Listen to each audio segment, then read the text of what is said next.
And the Browns came into this Saturday game desperately hoping to keep their razor-thin playoff hopes alive. News 5's Cameron Justice joins us from First Energy Stadium to break down the action. Hi, Cameron.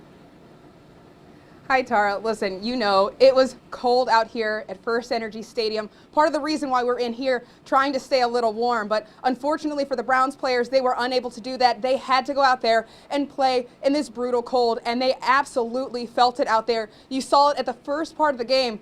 They could not get anything going, Browns or the Saints. No one could get anything going offensively, exchanging 3-and-outs, forcing punts. It was a rough outing until Browns safety Grant Delpit intercepted, gave Deshaun Watson the ball back, and with it, he scored his first rushing touchdown with Cleveland. That was something the Browns were very much looking forward to, and it seemed like that was going to be a really good position for the Browns going into the half with a big lead.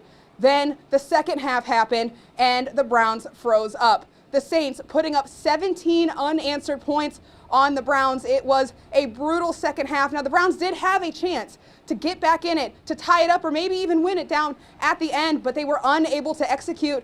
Deshaun Watson trying to connect with his receivers. They couldn't bring it in that end zone, and ultimately fell to the Saints 17-10. It was a brutal loss, not just because the fans were out here on Christmas Eve braving this bitter cold, but because with this loss, the Browns are now mathematically eliminated from the playoffs. The odds were not great before, but this one is a tough pill to swallow for a Browns team that has no playoff hopes left. It's not where we want to be. It's not where we're expected to be at the beginning of the season. But at the end of the day, you got to keep on fighting. You got to have pride about your job and what you do. You know, a lot of guys in this locker room love this game. I want to give their all to it.